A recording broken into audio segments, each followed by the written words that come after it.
Welcome to the Pretty Powerful Podcast, where powerful women are interviewed every week to share real inspiring stories and incredible insight to help women or anyone break the barriers, be a part of innovation, shatter the glass ceiling, and dominate to the top of their sport, industry, or life's mission. Join us as we celebrate exceptional women and step into our power. And now, here's your host, Angela Gennari. Thank you for joining us for the Pretty Powerful Podcast. This is Angela Gennari, and I have the pleasure of speaking with Stephanie Stuckey today. Welcome, Stephanie. Thank you.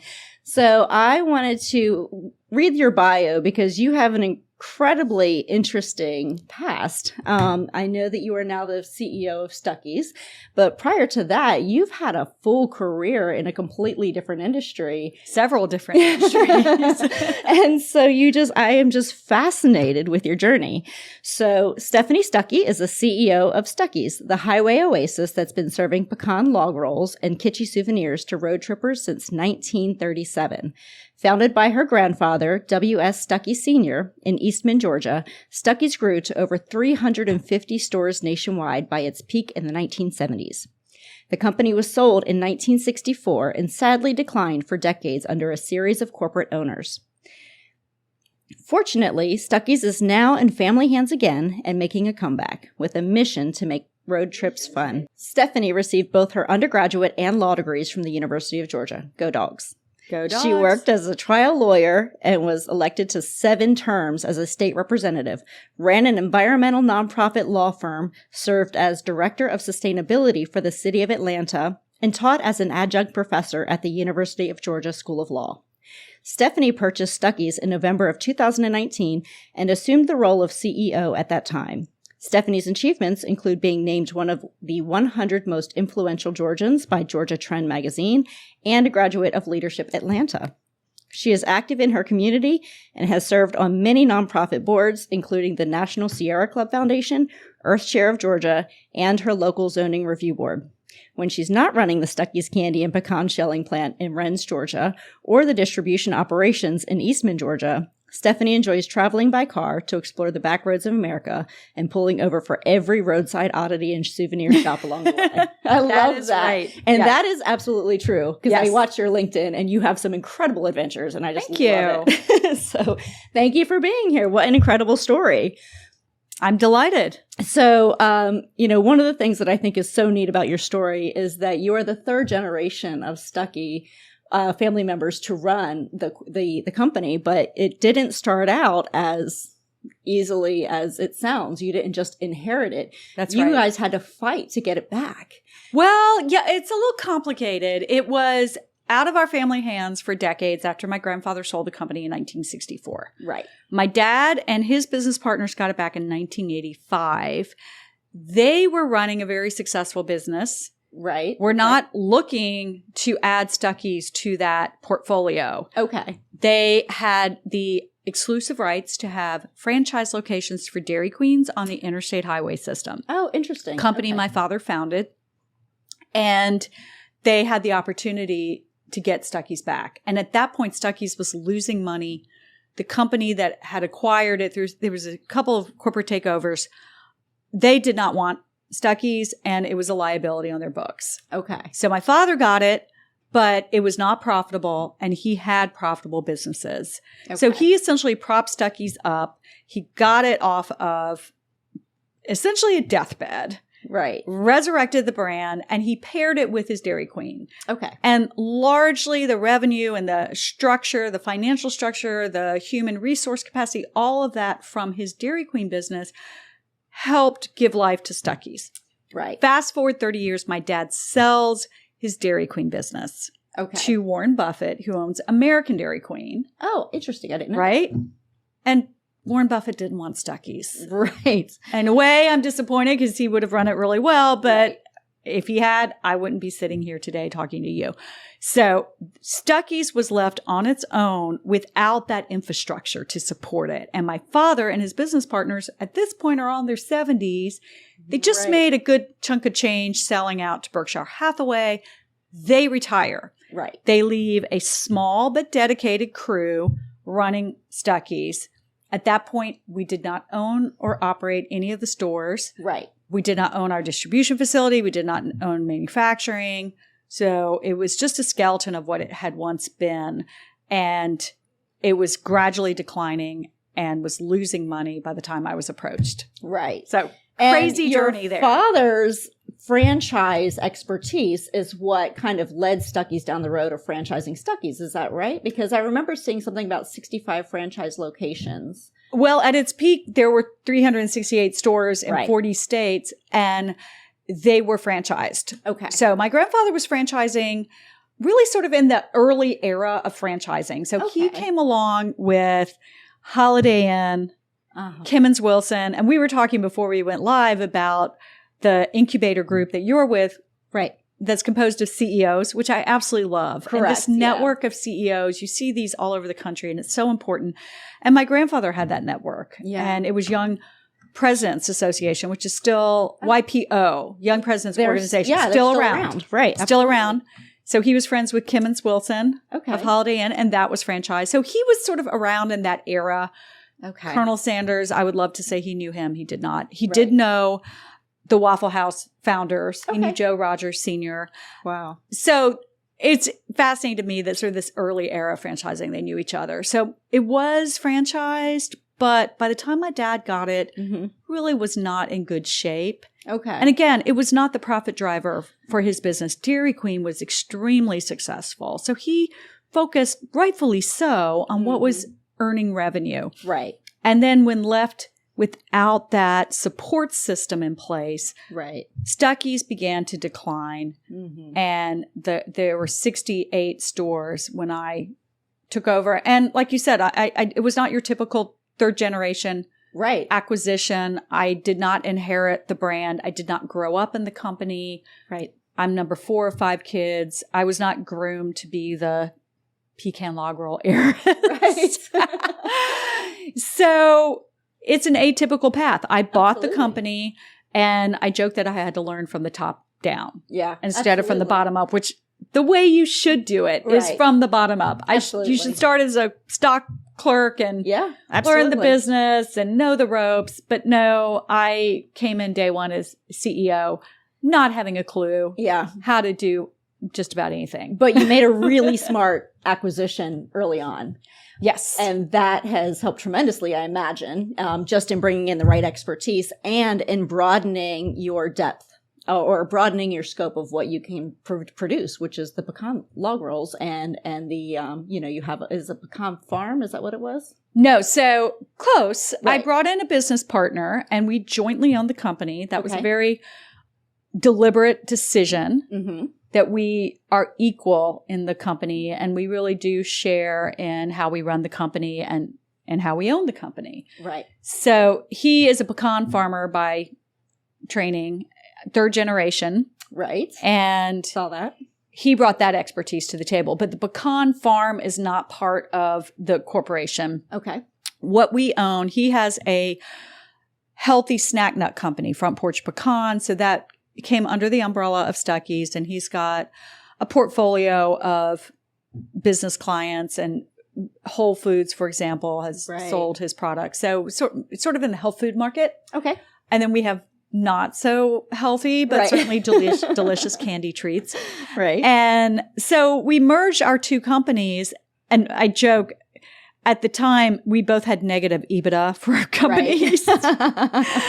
So we really had to go back and forth on how do you evaluate these 2 companies and how do we figure out the merger. It was quite the learning experience. But jointly, we bought an existing pecan shelling, pecan candy, and fundraising business all under the same ownership.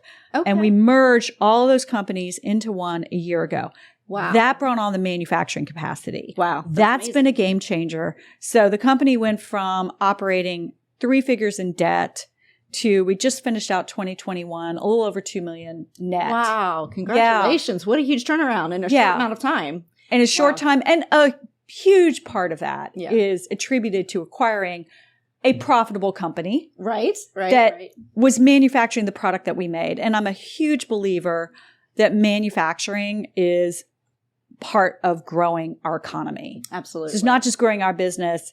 I think more and more we need to get back to making things ourselves. And we've learned with COVID, all of the challenges with global imports and trying to get product that we need and the supply chain shortages. And again, I'm not saying, I certainly recognize we live in a global economy. Of course. So I don't think we should isolate ourselves, but we also need to start making things again in this country. I agree. And it gives you more leverage over the quality, right? So 100%. Of what you're putting out there, you know the quality because you've seen from start to finish how it's all made. And you get this, Angela. That. You're a mom. Yes. When it comes to food, you want to know where your food comes from. Absolutely. And you want to know that it's locally grown and not been shipped, from overseas to your table because it does make a quality difference, right? And 100%. You're supporting your local community in that way. So your local community, your local farmers. We buy direct from the farmers. Wow. We don't buy from a broker. So that helps keep the costs down. Absolutely. And a lot of folks don't know this, but the only snack nut native to this country is the pecan. Really? Yes. The only snack tree nut. I had no idea. So cashews aren't even grown here. Almonds, pistachios, not native to the U.S. Brazil nut, clearly not native by its name. Right. Peanut is a legume. So it doesn't count as a tree nut. And so we're the snack nut native to this country. Over 80% of the world's production is in the U.S. Interesting. And the number one pecan producing state, we're in it right now, Georgia. Oh, nice. We're not the peach state. I love peaches, but we're number 3 in peaches. we're the pecan state. So I say all that to say, when you're trying to revive your company or you're trying to start a company from the start, look at what your assets are. Right. What is your strong suit? Do more of that. And what isn't your strong suit? Don't do that. Right. Let it go. Right. So we're known for the pecan log roll. I merged with a business partner who's got a healthy side of the business. So we're covering both sides and we're respecting and recognizing that the food trends are going towards healthier. Absolutely. Yeah. So that has to be part of our trajectory as we move forward. And we happen to live in the heart of pecan country. Right. Okay. So you're saying pecan. So the age-old debate, is it pecan or pecan? I say both, actually. I slip back and forth, and I often listen to what the person says with whom I'm talking. Right. But my grandfather would say they're pecans when you pick them, pecans when you sell them. Interesting. And I think it's mostly because we're from middle Georgia. Sure. I naturally will say pecan, and when I say that, it's suddenly I'm saying y'all or yonder, and I'm funny. Fixing to, and the South Georgia comes out of me, and I think sometimes people's impressions of me is suddenly, I don't know. But maybe I should just embrace that. After all, our brand is known for selling ashtrays shaped like toilets to say, put your butt here. So I might as well just embrace the Southern embrace the kitschy. Redneck, my inner redneck. Be proud of it. Yeah. I love it. Own it. And pecan. It's a pecan. So one of the things that I love about your brand and what your grandfather built through the years, and I remember as a kid driving and seeing all the billboards. Yes. Your grandfather was genius because he didn't just form Stuckey's roadside. And this, I read the story and it's fascinating. He started it with $35 that he borrowed from his mother and a borrowed truck. That's right. And his idea was he was going to go to local farmers, buy pecans, and sell them in a little roadside stand. Yeah. And he did so well with it. He started doing, he would go and find honey, and he would have his wife Ethel, which by the way is my great grandmother's name, and I never hear that, and I love that name. Oh wow! So, and I know that your name is Ethel, and I got so excited when I saw that. It's an oldie timey name. I love it. Yeah, I Ethel love Stephanie. Yes. Well, and my great grandmother's name was Ethel, and I adore her. She walks on water. So I love it. I love it. It's a great name. So Ethel, Maud, Hazel, those old names, Mildred. So classic. I love it. We need to bring them back. Absolutely. My daughter is grateful though that I did not name her Ethel. I did not carry on the family tradition. But Ethel used to make candies. And that's where the pecan logs came from. Is that right? Yeah. So she would it was her bridge club. Yeah. My grandmother's bridge club. Became the candy making club. My grandfather got the idea one day that he would sell candy and he interrupted her bridge game and said, Ethel, we got to make candy. And she looked around at her sisters, Hazel, Pearl. Oh, I love it. Birdie, trying to remember, Ruth. Uh-huh. And they all got in the kitchen. Oreen, I had a great aunt Oreen, and they figured out how to make pralines, divinity. The pecan log roll actually came later. There, I said it, pecan. And the production started ramping up. And so for the first few years of Stuckey's, before we really got a manufacturing facility, and the first manufacturing facility was a bunch of Bunsen burners in a warehouse. He really bootstrapped it. He really did. Yeah. And it's amazing what he's been able to build, because he took it and, the depth that you were talking about with bringing manufacturing in, he did that. But he also bought the sign company so that he could put billboards everywhere. He vertically integrated. He really understood the concept of building a business, having a vertical, Control the cost, control the operations. Yes.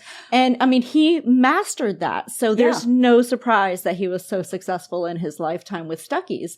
And it's sad, that the corporations came along. And I think that they failed because they didn't have the heart. It wasn't the heart that your grandfather had for the business that really, because he really, you could tell that this was just a passion. And I want to read this quote from him because it is just so telling about the brand. It says, "Where every traveler is a friend. If unthinkingly you render a disservice to a neighbor, all is not lost. You can see him or her again soon and make amends. But should a traveler leave one of our shops with a feeling of dissatisfaction, then we can indeed despair. The traveler is gone. With them, it has also gone their respect for you and for the company you represent. And it is not likely that any of us ever again will see him or her in order to make things right." Right? I love that. There's because so many nuggets there, that are relevant today. Right. So it's interesting because he was around the 1930s and 40s. And when I bought Stuckey's, I did not have a business background. Right. The one thing I did get, in addition to the debt, and thank God I got the trademark, but I got a box of his papers that had not been opened in over 50 years. Wow. It was like opening a time capsule. And I found that quote. I found his papers. I found how he built the business. And there are nuggets that can be extracted that are still relevant today. Yes. Maybe it's slightly different. Maybe you're not going to advertise by billboards. Maybe you're going to do Google ads instead. But the concept of integrating your businesses so you control as many of the core aspects as possible. He did that. The concept that you usually just get one shot at that first impression with the customer. And if you blow it, you don't get that. It's not like your next door neighbor who you're going to see again and you can go over and bring them a casserole and apologize, whatever. Right. They're gone, especially if you're in the interstate business. Right. They're off to the next exit. And they're not going to stop. They're not stopping again. So always keep that first impression in mind when you're in business.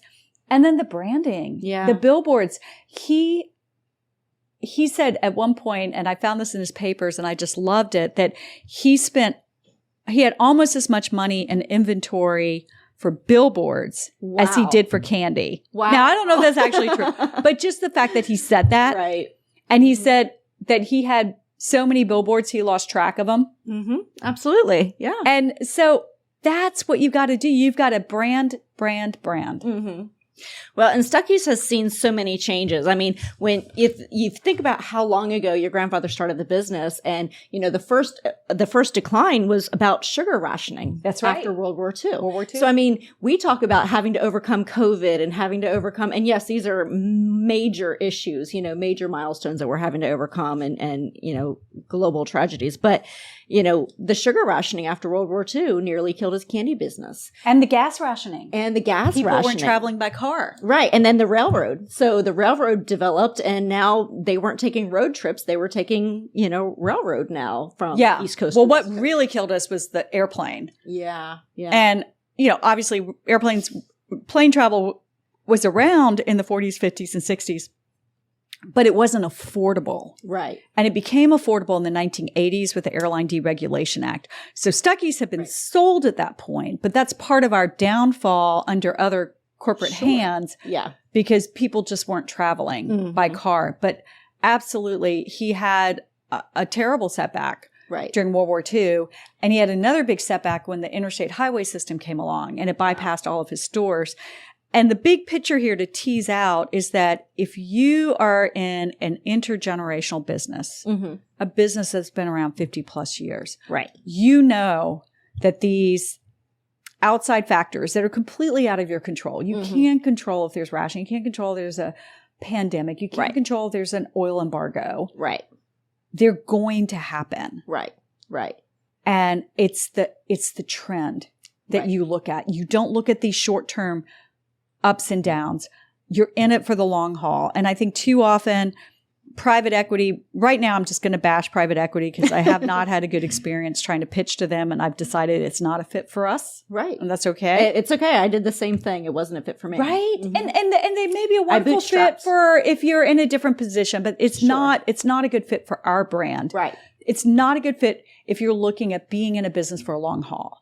And I bring up private equity because their model is different. It's 3 to 5 years. We want a solid return on investment. They've got these investors that they've pooled that often have a very specific business in mind. It's a different model. It really is. But the model that I value is the long-term model, is the model of I am not just building a business where I'm going to turn a profit. I am building a community of people. They're not just customers, they're people who share a passion that I share. And my passion, and I think the passion that I hope I'm building with Stuckeys, I'm building a community, people who care about this country, people who care about small town America, who love road trips, who love exploring the back roads. Of seeing small town America, supporting local businesses, supporting family-owned businesses. That's what we stand for. And if you stand for that too, then I invite you to go buy a pecan log roll. Yes, absolutely. Well, and I think it's so important to note because, it was the same thing when I was building my business. I had some standards that I wanted to maintain and those standards were going to cost more and give us a lower profit margin, but it was important that I maintain them and that wasn't going to work for equity. For me, it was, well, then I'll just not take a salary and I'll just bootstrap it and figure out how to get by so that I can continue, doing what I want to do because I know it's the best thing for the business. And sometimes, you have to find that alignment in a different way. And so, I applaud you for sticking with your values because it is difficult. But as you build the brand, you can charge more. Absolutely. There's a premium for that. There's a premium for and then your better. margins are going to improve. Absolutely. But it just takes time. And, for that time, you're basically buying that time, from yourself, because you're saying, okay, I'm going to keep investing and I'm going to keep putting my time, my effort, my money back into this business because I know it has value. And then that value is there. And then then private equity can't afford you anymore. So there. I know by the time private equity might actually come to Stuckeys with a decent offer, we're not going to need them anymore. I know. Well, and that's the way it works. It's a catch-22. It is. Investing. It is. So you came from a very different background. Obviously law and, public service. Public service. So, and now you're in the business world. I mean, completely opposite, right? So public service is a totally different mindset, obviously. So the transition, how has that been?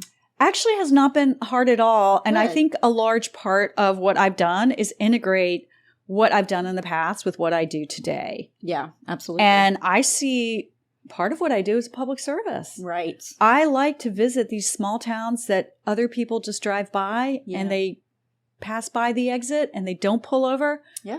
And I like to applaud them and herald them and talk about the amazing things. It's so funny. I was in a coffee shop today. Yeah. I started talking to the guy in line with me. Okay. And he's like, I know you. You're that lady on LinkedIn. He's always stopping at places. I swear to God, it was validating. It wasn't like puffing me up. It was just validating that the message is resonating. Absolutely. It's not about me. It's about the message and the community that I'm trying to put out there. Right. And we started talking about small town America. And he's like, yeah, I'm going on this trip and I'm going to pull over. I'm going to see Shreveport. And he's like, I think Shreveport's kind of boring. I'm like, are you kidding? Do you know Elvis gave his first concert in Shreveport? Wow. You can go see the statue. And by the way, the only jingle he ever made, the only commercial Elvis ever made was for the donut shop there and Southern Made Donuts. And it's still operating. And they don't open till 4:30 p.m. How weird is that? But and it's a famous donut shop, like Johnny Cash used to go there. So anyway, I love that. I love saying, well, wait a minute. This place is really interesting. Right.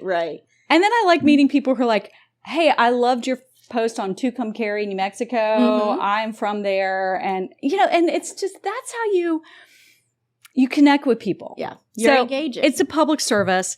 The other thing that I've done throughout my career, I started as a public defender. So I was a litigator, but I was a public defender. Interesting. Yeah. And then in the legislature, I often represented the minority interest. I was in the minority party in Georgia.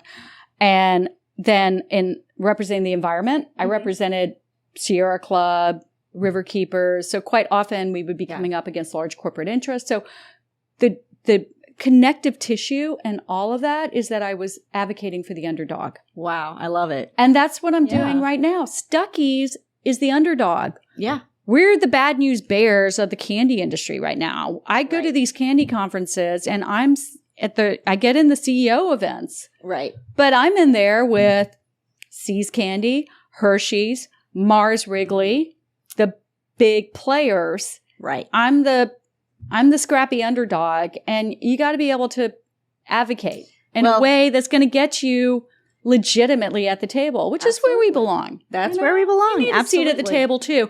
And I think America wants that. I do too. And I frankly, it's been really, really refreshing how welcoming the CEO community is. Isn't it? Yeah. Even the big people. I mean, I was at this conference and I pulled aside the CEO of Mars Wrigley, and he's from Jackson, Mississippi, of all things. Wow. Interesting. Yeah. Okay. Yeah. So I told him a few tidbits about why I love Jackson.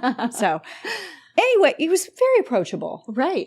Well, very and I find that most of them are. Like the CEO think tank I belong to, very approachable. Yeah. I have the best, most transparent conversations because they're not threatened by me. Right. I'm not a threat to Hershey's. And it's actually refreshing. And, it's so funny because I was saying this to a friend earlier that with this podcast, one of the most surprising parts of this podcast is how we've been embraced by high-level executive men who say, yeah, it's about time we start hearing this. And I'm really grateful that this is getting out there because I agree, women deserve a seat at the table. And, we should be able to have the same conversations. And it's been refreshing. And for you to be CEO of Stuckeys now is just amazing. And when we hit it big, when I hit that, my goal is to be at 100 million gross sales. And then I can retire. Okay. And I've got my business partner 17 years younger than me. So that's my succession plan. When I hit that mark. Right. And I go on that great road trip across America in my retirement, I really want to make time for upcoming, entrepreneurs. Yeah. Because that's what's been done for me. More. Absolutely. That's what's been done for me. Yeah. We need to. You got to pay it forward. So I'm holding myself accountable now. All right. You said it. On record. Me in 15 years can look at this and say, all right, I promised I was going to do this. That's awesome. You got to get back. Absolutely. So let me ask you this, because I feel like this is an important question, especially with everything that you've had, going on over the past, since 2019, but well before that. So as women, we often give away our power. We often give away our power. We give it to our spouse, our kids, our coworkers, our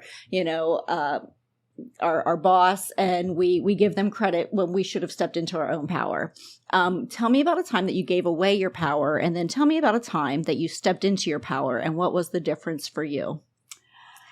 That's such a fascinating question. I have been fortunate in that my career, I have had lots of opportunities to build consensus. Yeah.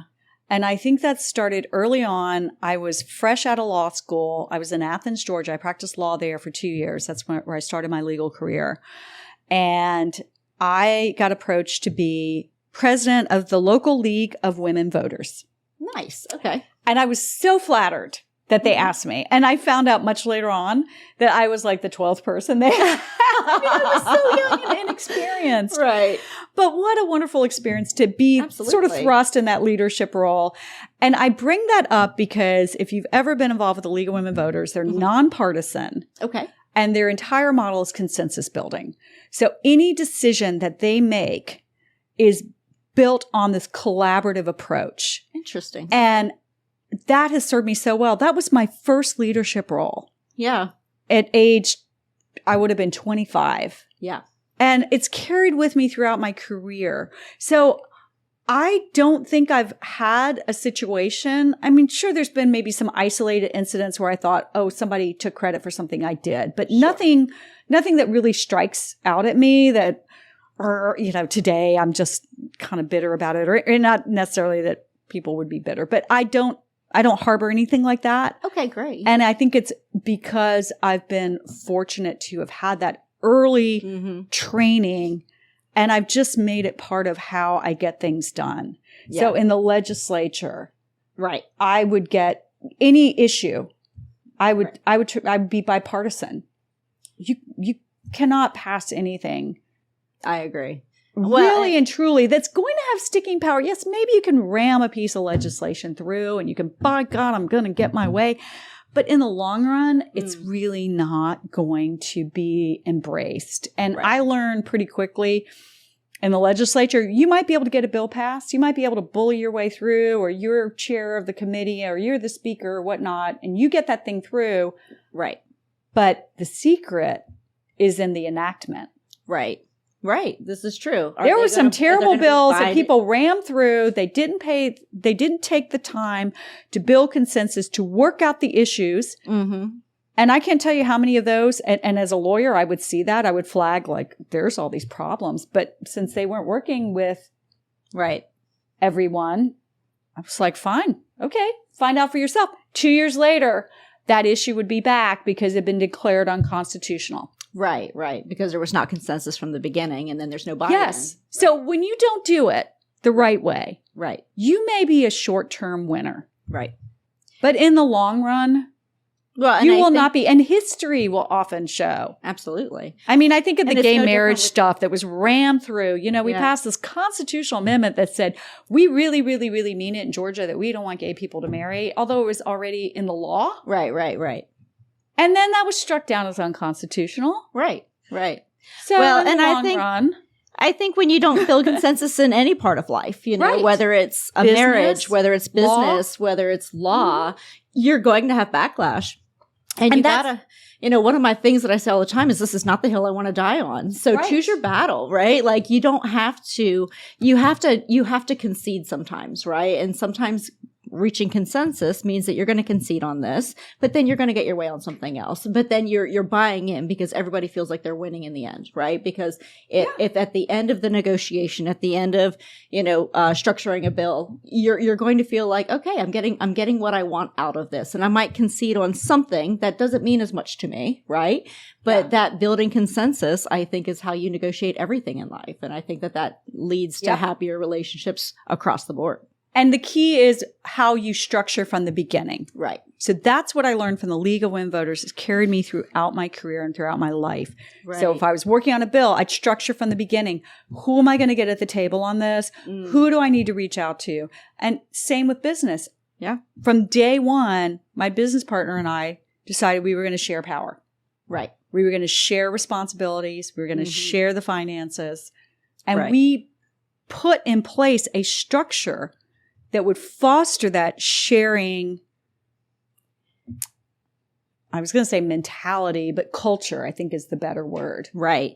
Now, do you have something in place where, let's just say you disagree on one thing, right? Budget. If you disagree on a budget, does one of you have higher? Okay. So I think there's certain areas of expertise. Right. Yeah. So if I'm like the branding, marketing. Right. Yes. And initially I was like, well, I'm sales, but he's really good at sales. Right. Right. Well, and I think it's important because as long as you have an understanding of, look, I may disagree with you on this, but it really is your expertise and you can let go of that, then you can trust that they're going to make the best decision and have your best interest in mind. Yeah. I think you both have to be willing at times to defer to the other. And that's where you learn. You don't learn by always getting exactly what you want. No. Sometimes the things that have worked out the best were exactly what I didn't want. So, yeah, sometimes you learn. So I would say, when we're young and we're kind of going into our career, we have this idealistic version of what we think our life is going to be like. And, I know at 18, I was determined I was going to be an attorney. I was going Good career choice. I know. I was going to be a Noble prosecutor. profession. I was, I had this whole thing developed in my mind, and none of my adulthood has turned out the way I thought it was going to. And I wish I could tell myself at 18, it's going to be okay if you don't. What would you tell your 18-year-old self?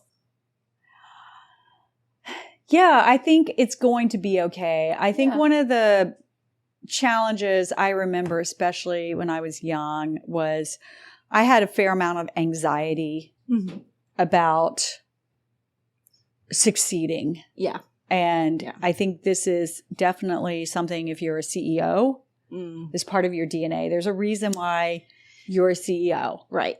You are probably like me and like most CEOs where you want things to be perfect. You obsess over details. You are an overachiever, right? You are the A+ student in school. Yeah. And the thing I loved about law school, it's very humbling. When you get to law school, you realize everyone else in your class, you look around that class on the first day. Yeah. They're all the A students. Right. Suddenly you've gone from exceptional to average. Yeah, being the top student at the small high school, the top player in the little league to you're in the majors. Right. And it's a whole different ball game. Absolutely. And that was so intimidating for me. And I wasn't top of my class. Yeah.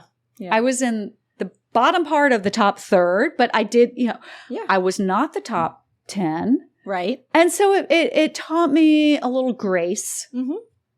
So I think give yourself some grace. Mm-hmm. Recognize that perfection isn't all it's cracked up to be. Yeah, I agree with that. And the hardest lesson, and I'm only just now learning it, and I would definitely tell my younger self, treasure the failures. Yes. Yeah. I never wanted to fail, and I always wanted to have, I wouldn't say necessarily the easy path, but the path of familiarity because I knew I could succeed. Right. But you don't learn. No, I agree. And that's the good stuff. One of my favorite online mentors, I don't know him. If I ever met him, I'd probably pass out. I'm such a fangirl, but Gary Vee. Oh, yeah, absolutely. And he gets so riled up when he talks about how much he loves failure. Yeah, it is true. It's like, I welcome failure. I invite failure. Yeah. And I thought, oh, that guy's crazy. And then I realized that it's those tough experiences that make us human, that make us interesting. And I think that's why I've got a decent LinkedIn following. Yeah. It wasn't until I started talking about the failures. Right. Because everybody can relate to failures. Yes. We've all failed. We haven't all met tremendous success, but we've all failed. Yeah. So there's a commonality, and there's a sisterhood and a brotherhood of like, hey, I get it. I've been there, and I read something today and it was absolutely so truthful. It says, we don't grow from the things we knew we could do. We grew from the things we thought we couldn't do. Oh, that's a great quote. And so I think that that's something we really need to keep in mind, is that you're never going to grow if you just keep doing things that you know you can do. You're only going to grow when you do those things that you think you can't do, and then you do it. And even if you fail, you've learned so much along the way. So it's something that I think we need to implement more in our lives. And embrace. Yeah. You're doing it right now, right? Yeah. I mean, doing a podcast, do you think that comes? This was scary. Yeah. Public speaking, you would think, I've been a trial lawyer, I've been a politician. Right. You would think that the public speaking would come naturally. Maybe there's a unicorn out there, but I don't think anyone just embraces public speaking. This was terrifying to me the first It's terrifying. times I did. Absolutely. And that's a key part, though. If you are going to be a CEO, you better figure it out. Right. And like being a trial lawyer, it was almost like a script. Right. It's almost like acting in a play. You have very specific roles. There's very specific rules. There's an order. You know what you're going to say. You prep. of course, you've got to figure out the cross exam and the direct exam. There's an art to that, but there's a structure to it. Right. But then the public speak, the podcast, that's hard. That's getting out of that comfort. It really is. It's having to think on your feet when you're not always prepared for that. It's tough. I did do that. I did learn that with being a trial lawyer. Right. You have to constantly. Yeah, absolutely. Be, and that is something I would also advise myself, be in the present moment. Yeah. Right. Don't beat yourself up over the past. Right. It's over. Mm-hmm. And don't obsess over the anxiety of the future. Right. When it happens. Right. Deal with it. Be present, and that way you can learn, you can grow, you can right. figure respond out to it, but don't react. It's that anxiety of, well, if this happens, then I'll do this and that happens, blah, blah, blah. Well, why don't you just think about where you are right now? Right. Absolutely. That's the only thing you really can control is what's happening right here, right now. Absolutely. 100%. And that teaches you to think on your feet because you are 100% present. Yeah, absolutely. So what inspires you? What inspires you today? There's so much. I think just all the businesses out there that are making it, all the small businesses. And I heard a statistic from the CEO of Hootsuite, who I had a conversation with recently, and I asked, sort of what are the numbers of your business? And over 90% of their customers are small businesses. And that kind of plays out for what the customer base is in the United States.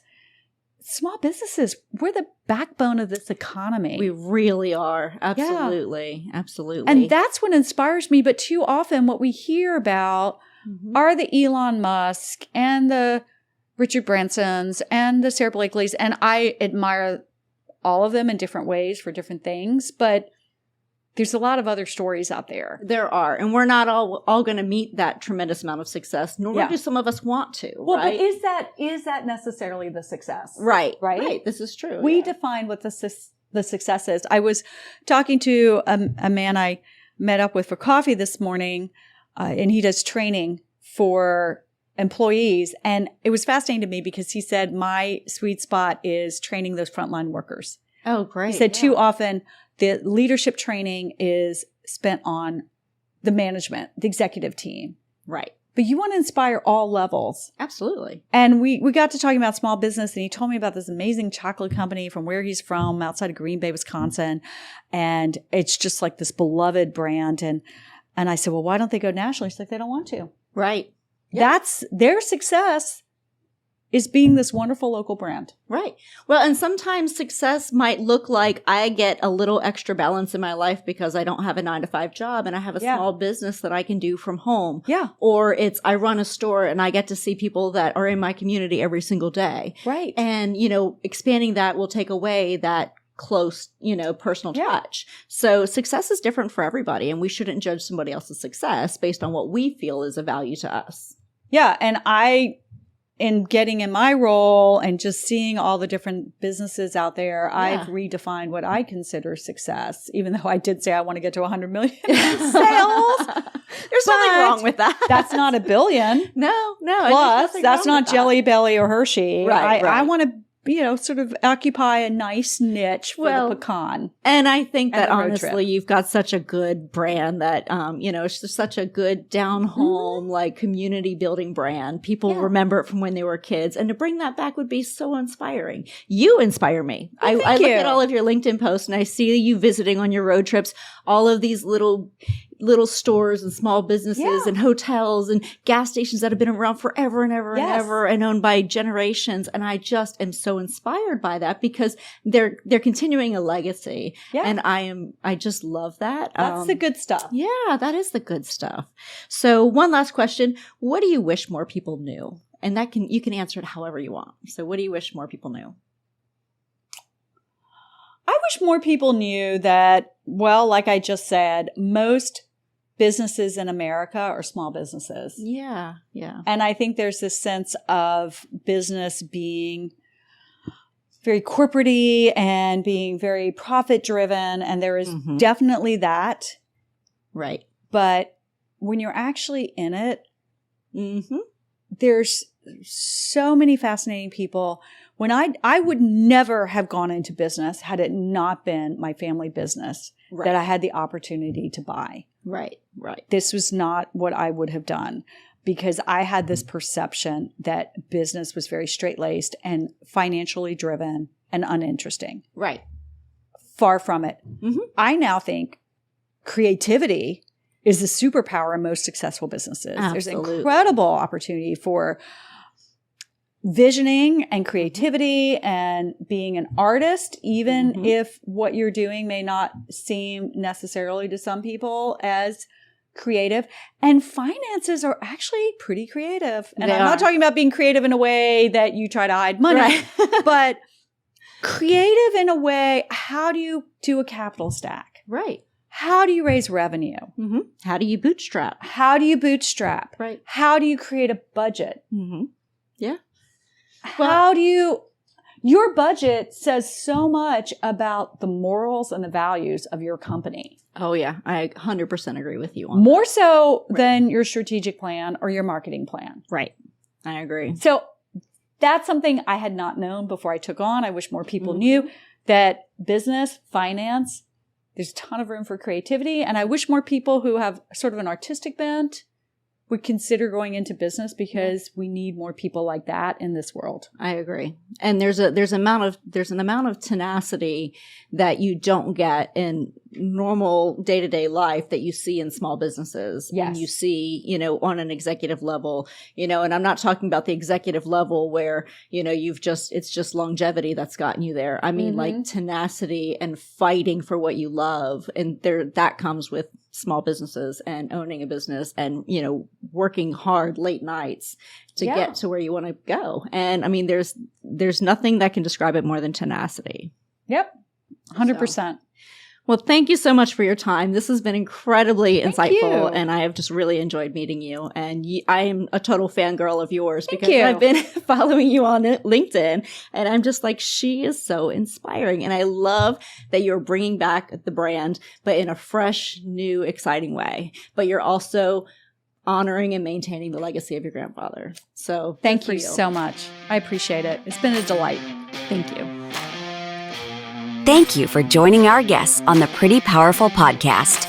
And we hope you've gained new insight and learned from exceptional women. Remember to subscribe or check out this and all episodes on prettypowerfulpodcast.com. Visit us next time. And until then, step into your own power.